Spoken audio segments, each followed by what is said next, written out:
Okay, macam bentuk muka bumi. Even kat Malaysia pun kita boleh tahu ada tanah pamah. Semua tahu tanah pamah tu apa? Dari form 1 mesti korang pernah tahu kan? Tanah pamah. Tanah pamah ialah tanah rata lah. Maksudnya tanah yang kita selalunya boleh buat tanaman padi. Macam-macam benda lah kita boleh buat kat ni. Boleh buat penempatan. So tanah pamah, tanah rata, tanah mendatar yang tak ada bergunung ganang. Semua tu lah. Itu tanah pamah. So kat sini korang boleh nampak lah kawasan tanah pamah yang kat Malaysia, Amazon. Boleh nampak kan semua ni? Okay, kat sini kita boleh nampak lah tanah pamah di Malaysia dan Amazon. Selalunya di tanah pamah ada juga hutan hujan tropika. Tahu hutan hujan tropika? Hutan hujan tropika ni selalunya yang berada di Pahang. Kalau kau pernah masuk hutan tu, kita panggil hutan hujan tropika.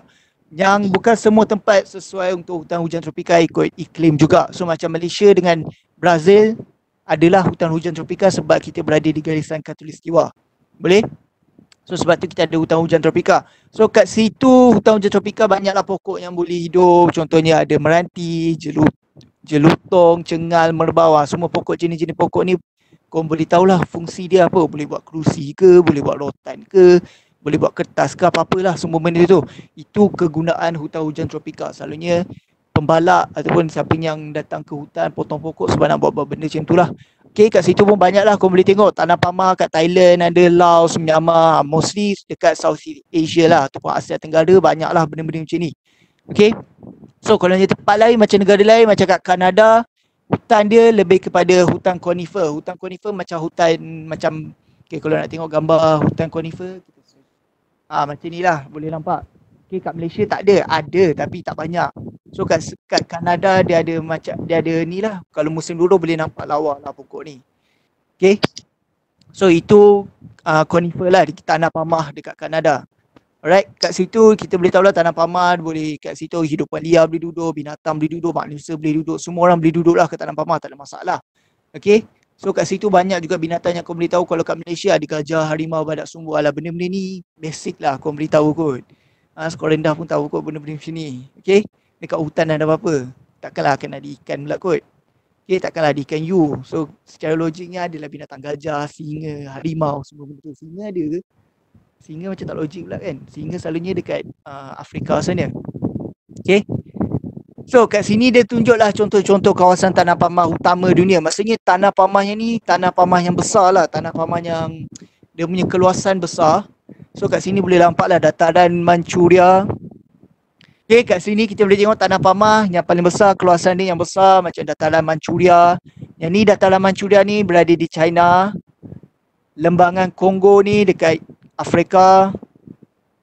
Lembangan Ganges. Okay, so kat situ boleh ada lembangan Kongo, lembangan Ganges lah. Korang basically kena tahu, tak perlu tahu nama dia pun. So macam ini more tu korang punya general knowledge. Okay, itu habislah untuk tanah pamah. So yang kalau tanah pamah lawan dia mestilah tanah tinggi. Sebab tanah mesti ada tanah tinggi. Sebab gunung ganang tu takkan panggil tanah pamah. Kita tak panggil tu tanah pamah, kita panggil tu tanah tinggi. So tanah tinggi selalunya kat Malaysia siapa tahu contoh tanah tinggi apa kat mana ada? Sabah lagi kat mana ada? Kuat sangat ke? Macam ni boleh dengar? Yes, Cameron, Banjaran, Genting, so semua tu tanah tinggi. Kat Langkawi ada bukit, ada gunung-gunung ganang yang tinggi tu semua tanah tinggi. Boleh? Okay, so sekarang ni tanah tinggi selalunya tumbuhan dia akan ada berbeza-beza. Okay, setiap peringkat di tanah tinggi tu dia ada macam-macam, dia punya ni lah, lapisan, setiap lapisan tu ada ikut pokok, ikut tumbuhan yang sesuai mana dia orang tumbuh tanah tinggi. Okay, so selalunya terutamanya ketinggian dia boleh melebihi 1200 meter dari aras laut. Okay, start daripada aras laut, bukan daripada dasar laut tapi dari aras laut. Okay, kat situ banyaklah ada pokok-pokok bantut ke, rendah ke, ren. Semua tu korang basically kat hutan lah, kau imagine lah kat bukit korang pergi hiking ke. Kau kan ada pokok-pokok. Biasa lah ni, basically lah benda-benda ni. Tahu kot. Okay, kat situ, kat sini dia bagilah contoh-contoh. Okay, so kat sini korang boleh tengok lah contoh-contoh yang berada di Banjaran. Banjaran Croker, tahu kat mana Banjaran Croker? Siapa tahu Banjaran Croker kat mana? Banjaran Croker. Siapa tahu Banjaran Croker kat mana? Siapa tahu Banjaran Croker? Kat mana Banjaran Croker? Yes, Sabah. Banjaran Croker dekat Sabah. So kat sini kita boleh nampak pelbagai jenis tumbuhan ataupun tumbuhan yang pelik-pelik lah. Ada lumut, Ada paku-pakis, periuk kera, orkid, halia, lepas tu hidupan liar lah, binatang lah, basically bukan manusia lah kan. Kita bukan liar, kita manusia, okay. So kat situ ada tupai, lepas tu ada beruang, lepas tu ada binturong. Binturong ni apa, kita search, kita tengok tu apa. Binturong kita tengok binatang apa yang liar sangat ni.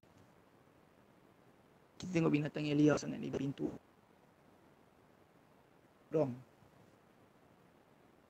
Binturong. Tak check pula. Okay, binturong macam ni. Oh, ada rupanya. Macam ni binturong. Ni mungkin kau tak pernah nampak tapi ni lah Sabar Okay, itu binturong lah kalau siapa yang tak kenal.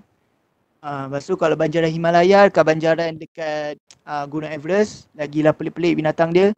Ada binatang ni, Eurasian brown bear, ada monkey, ada banyak lah kat sini kau boleh tahu. Right, so habis. Itu untuk bentuk muka bumi. Okay, apa lagi bentuk muka bumi ada? So pertama tadi ada tanah pamah, ada tanah tinggi. Sekarang ni kita tengok pula pinggir laut. Pinggir laut ni pun macam biasa, semua pernah pergi pantai kan? Semua pernah pergi pantai. So kat sini kita boleh tengok lah macam-macam ada pantai. Kita ada Pulau Pangkor, ada Pulau Tioman. So kat situ banyak sangat pulau yang kita pernah yang ada kat Malaysia. Even kat Sabah, Sarawak pun banyak juga pantai sebab kita Malaysia dikelilingi laut. So tak ada masalah lah kita boleh kenal laut. Kalau negara yang tak ada laut tu mungkin tak pernah kenal lah apa itu laut. Okay, macam negara lain pun ada, Thailand ada, Indonesia ada, Australia pun ada dan US pun ada. So semua benda ni basically just nak mengenali apa itu pinggir laut. Siapa yang tak kenal laut lah, mungkin yang duduk tak tahulah duduk mana tapi tak pernah tengok laut. So yang ni lah pinggir laut. Okay, ada laut. Selalunya ada bot, ada ikan. Itu pinggir laut lah, siapa yang tak tahu. Right. So seterusnya saliran. Saliran pula ada dua jenis saliran. Saliran, tahu kan saliran ada yang saliran baik, ada yang saliran buruk. So saliran yang baik selalunya saliran yang tidak bertakung air. Nampak kat sini, cakap kawasan bersaliran baik, kawasan yang tidak bertakung air. So maksudnya kawasan tu dia tak basah lah. Okay, dia cuma sungai tapi dia tak akan bertakung. Boleh. So maksudnya kawasan ni selalunya terdapat di kawasan bentuk muka bumi yang beralun, kawasan cerung bukit dan tanah pamah. Okay. Lepas tu dia punya ni pula kat situ kita boleh tengok lah ada hutan saliran yang baik selalunya dekat hutan tropika, selalu kat sungai-sungai itulah kita boleh nampak itu semua saliran baik. Hutan monsun, tropika, hutan conifer dan hutan Mediterranean. Okay, hutan conifer kat Kanada, hutan Mediterranean dekat area Eropah. Okay, so kat situ selalunya baik lah. Bila saliran baik, selalunya binatang yang baik-baik pun duduk situ. Kadang-kadang rusa duduk. Kadang-kadang binatang yang berada di hutan lah, rusa ke, tupai ke, apa-apalah sebab dia orang nak dapatkan apa tu, sumber makanan yang baik. Right? So inilah binatang-binatang yang kau boleh nampak yang berada di saliran baik. Kalau yang saliran buruk, selalunya binatang tak adalah binatang buruk. Selalunya binatang-binatang yang memerlukan air yang sentiasa bertakung. Macam contohnya buaya. Buaya selalu kan kena ada sungai. Macam binatang ni memerang. So diorang memerlukan buaya darat. Okay, buaya darat tu manusia. Okay, memerang apa-apalah yang selalu duduk dekat saliran buruk ataupun tempat yang selalu bertakung, takkan pernah kering. So kat sini selalunya akan ada ni lah tempat-tempat yang berlumpur, kawasan paya, macam ada paya air masin, paya air tawar, semua tu lah. Right, kat situ boleh ada pokok bakar, pokok nipah sebab semua pokok-pokok tu dia memerlukan air yang banyak untuk hidup. Okey, dia ada akar yang sesuai ataupun akar yang banyak untuk sedut semua air tu dengan ni lah, cepat. So diorang tak adalah mati tiba-tiba sebab air banyak sangat. Sebab pokok tu, tumbuhan tu sesuai untuk hidup di tempat-tempat macam ni. So saliran buruk dengan saliran baik dia punya perbezaan cuma saliran baik dia tidak bertakung, saliran buruk dia bertakung. Boleh? Okay, habis. Lepas tu kat sini dibagilah tunjuk contoh. Korang boleh tengok contoh-contoh dia. Hutan paya air tawar, hutan paya air masin, Tasik Bera, Delta Raja, Meludang. So basically tempat-tempat ni korang bukan kena ingat tapi korang kena tahu dekat peta mana location dia.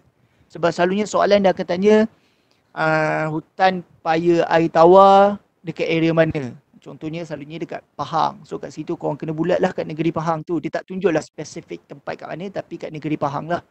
Okay, itu habislah untuk saliran. So tadi kita dah tahu ada dua bentuk muka bumi. Bentuk muka bumi ada tiga jenis. Ada tanah pamah, tanah tinggi, lagi satu apa? Pinggir laut. Betul? Okay, yang kedua pula saliran. Saliran ada dua. Saliran baik dan saliran buruk. Itu fizikal yang kedua. Fizikal yang ketiga apa dia? Fizikal ketiga adalah tanah. Tanah ialah tanah lah. So macam-macam tanah yang ada dekat bumi ni. So yang kita pijak tu semua kita pijak tanah. Tanah ada warna merah, ada warna hitam, ada warna coklat. So semua tu ada nama-nama jenis tanah dia lah. So macam contoh ni kita tengok kat sini ada tanah Chernozem. Okay, selalunya tanah ni dia berada di rumput hawa sederhana lah. So kalau kita tengok dia merupakan tanah hitam yang terdapat di kawasan padang rumput yang mengalami iklim steppe. Okay, selalunya macam ni, tanah-tanah macam ni kalau kau tengok dekat bunga apa tu, Kobe, selalunya tanah-tanah hitam. Okay, dia sesuai untuk tanah-tanah yang warna hitam. So kat situ boleh buat rumput, bunga-bungaan dan tumbuh-tumbuhan renek. Buat yang rendah-rendah je. Kobe kan berendah. So tak adalah pokok macam pokok yang tinggi dekat hutan hujan tropika tu. So hutan hujan tropika dia bukan tanah Chernozem. Tanah Chernozem selalunya untuk pokok-pokok yang renek ataupun tanah-tanaman yang ni lah, sayur-sayuran, even bunga rose pun, strawberry pun boleh tumbuh di tanah ni lah, tanah Chernozem. Okay, so kat sini selalunya pada musim sejuk tanah akan membeku menyebabkan rumput di kawasan steppe punya akar yang pendek. So tanah ni akan membeku bila musim sejuk. Dia boleh beku. Okay, beku tu maksudnya korang boleh berjalan dekat atas tu. Okay, dia boleh jadi ais. So contoh-contoh tumbuhan, kau boleh tengoklah kat sini banyak contoh-contoh tumbuhan. Big blue stem grass, buffalo grass, big blue stem grass, bla bla bla, semua ni lah banyak lagi. Hidupan liar pun kau boleh tahu banyak juga binatang yang pelik-pelik ni. Kau boleh search lah kalau kau nak kenal sangat binatang tu apa. Okay, habis. Tu tanah ada warna hitam lah, tanah Chernozem, warna hitam. So seterusnya tanah permafrost. Bila frost kita dengar selalunya macam frozen, frost. So bila frost ni maksudnya beku lah, ais. So tanah yang sesuai dekat kawasan yang sangat sejuk. So tanah permafrost merupakan tanah beku disebabkan suhu yang sejuk melampau. So kat sini kalau negara-negara yang sejuk selalunya mostly banyak tanah-tanah permafrost. Okay, kat situ banyaklah binatang. Adanya lichen, lumut, itu binatang lah, itu tumbuhan.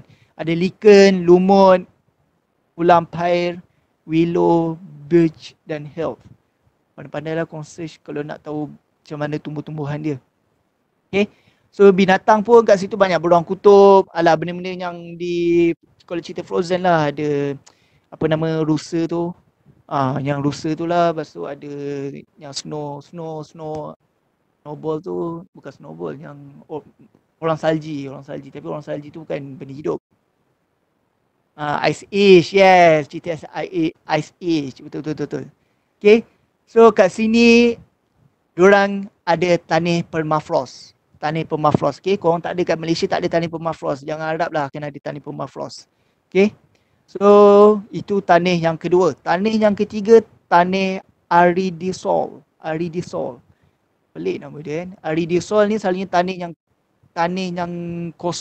yang sangat kering ataupun tandus lah kita panggil. Tanah kering dan tandus selalunya dekat okay, so kat sini tanah yang kering lah, yang maksudnya dekat gurun Sahara ke, tempat-tempat kemarau ke, tu tanah yang sangat kering, dia tak ada air. Nak cakap air tu air minimal, yang sangat-sangat sikit lah, takkan banyak. So kat sini selalunya ada gurun. Pergerakan tanah pasir yang kering dan tandus menyukarkan pergerakan dan menjadikan hidupan liar di gurun panas kurang aktif, terutama pada siang hari.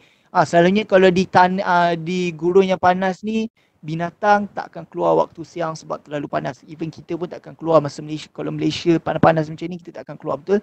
So selalunya dia akan keluar pada waktu malam sebab malam dia sangat-sangat sejuk. So kat sini bolehlah nampak binatang-binatang macam unta, rusa, musang. So diorang ni selalu binatang-binatang yang keluar malam sebab diorang tak suka waktu siang sebab sejuk. So diorang keluar waktu malam. Right? Keluar siang sebab panas. Bila malam sejuk. So diorang keluar waktu malam. Okay, dan binatang-binatang ni waktu malam, binatang-binatang ni semua ada kulit yang tebal. So tak ada masalah lah untuk diorang keluar time malam-malam. Time malam-malam bukan diorang pergi pub, diorang cari makanan. Okay, diorang cari makanan, bukan pergi berjoli ke, pergi apa-apa. Okay, so kalau pokok pula, ada pokok kaktus, pokok akasia, alah benda-benda biasalah. Kalau dekat desert, dekat Gunung Sahara ada pokok kaktus. Semua kenakan kaktus yang tajam-tajam tu, pokok akasia dengan pokok kurma. Right? Habis. So next, Ni pula tanah latosol. Latosol. Inilah tanah yang ada dekat kita ni, dekat Malaysia ni, tanah-tanah merah ni.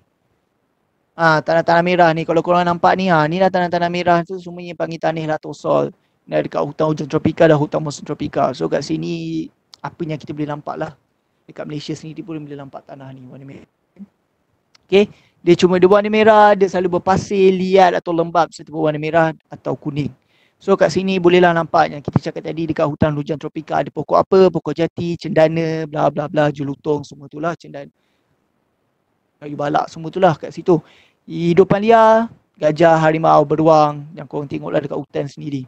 Okay, benda tu senang. Kita kena tahu yang kita merupakan tanah latosol. Okay. Yang kedua terakhir, tanah podzol. Tanah podzol ni selalunya kawasan yang nak boleh katakan dia tak sejuk sangat tapi dia boleh mengalami musim sejuk. Tanah tu dia boleh withstand ataupun boleh bertahan dengan musim sejuk. So kat sini tanah podzol adalah nipis, berasid dan beku. So kat sini macam contoh-contoh pokok conifer. Yes, pokok-pokok conifer semua tu boleh duduk kat sini lah sebab tanah tu dia sesuai dengan pokok-pokok yang duduk kat sini. Right? So selalunya tempat ni tak adalah sejuk yang teramat macam tadi yang permafrost tu, tapi ni tanah yang boleh withstand dengan tanah yang sejuk. Sebab macam permafrost tu boleh katakan sepanjang hari ataupun sepanjang tahun sejuk yang melampau. Kalau yang ni pula tanah podzol ni dia tak cakap yang dia boleh terima sejuk yang melampau, tapi dia boleh terima sejuk saja. Sejuk yang biasa-biasalah turun salji, macam tu diorang terima lah. Sebab tu bolehnya wujud pokok pine, fir dan spruce yang kita tengok tadi lah, hutan-hutan conifer yang selalunya banyak ni kat Kanada ataupun US. Right? So ni tanah podzol. Last but not least, tanah terra rosa. Tanah terra rosa. Nama terra rosa ni hutan Mediterranean. Selalunya yang ni lebih kepada di Arab ataupun di area-area utara Afrika lah, sebab kat sini selalunya korang akan nampak tanah yang macam padang pasir, tapi bukan padang pasir, tapi dia tanah terra rosa. Dia tanah yang warna-warna merah ataupun coklat kemerahan. Kalau korang pernah tengok cerita. Tak ingatlah cerita apa, tapi kalau korang pernah tengok cerita Afrika ke, cerita Arab ke sikit, selalunya korang boleh nampak lah tanah-tanah merah ni. Okay, itu tanah bukan padang pasir, tapi dia tanah-tanah merah. Okay. So, kat situ korang boleh nampak ada binatang macam mana yang wujud. Ada serigala, rusa, landak, helang. Helang pun ada. So, tumbuh-tumbuhan ada lavender. Lavender yang gambar ni kan. Okay. So, habislah untuk tanah